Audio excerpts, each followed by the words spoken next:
great-grandfather who was a wharf master on the northern island of Oahu in Tonga. He operated a tugboat, and he would go out and pull the ships in to the harbor on the island. And the reason why I learned this through researching our family history. The reason why he was given that job is because he had traveled as a boy on ships that came to America. I didn't know my great-great-grandfather at the turn of the 20th century had come to Boston. He was in San Francisco.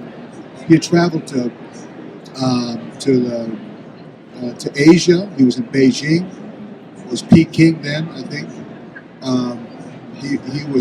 He had traveled all over, and he learned a little English, and he learned a little Spanish and a little Chinese along the way. And for a Tongan man in that era, that made him very unique. So they gave him the position because he would go out to pull the ships in, and he could converse with people and speak a little English. So in 1906, he goes out to pull in a ship, and two young men came off the ship. Their names were Elder Fazer and Elder McKay. They had been dispatched to come from Samoa, where the mission headquarters were, to come look for horses. And my grandfather recognized that they could help him.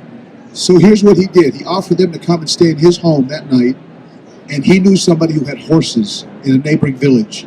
The next day he takes the two young men to get the horses. They chose two. They came back and spent the night before they left. But before they left, Elder Fazer and Elder McKay asked my grandfather, when they purchased the horses, my grandfather said that in his memoirs that the two young men pulled out a pouch that was leather, and they produced gold coins to pay for the horses. And the man refused. According to Tongan custom, you don't pay for something when a friend brings you. And so grateful were the two young men that they asked my grandfather, what can we do to show our appreciation? And his response was, because he recognized what his world travels had meant to him. It gave him a view of the world and a little bit of education.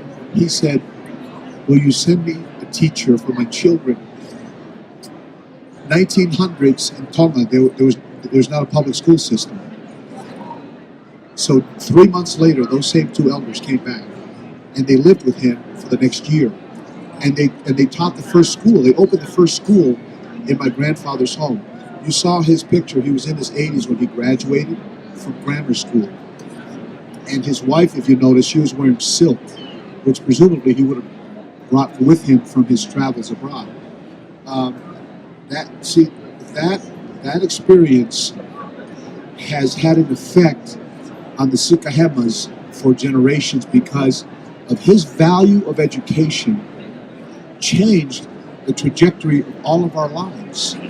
It changed the trajectory of our lives. Now, there have been, throughout my life, I've had experiences where I've been places, and I've gone places, and I've done things where I have felt my grandfather's big hands on my shoulder, either nudging me or telling me, you can do this.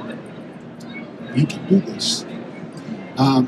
So now, my suspicion is my grandfather's not unique to me. I bet everybody that has, all of us who have ancestors who have passed on, have probably felt and sensed. Reno, I'm sensing, I probably think his ancestors who have passed on may have, even if he didn't fully recognize it, or maybe he did, in the moment that he had lost his daughter, he may have been nudged and said, it's okay. I think that's the power of knowing our family history, is feeling and sensing their presence in our lives, if we're sensitive to it.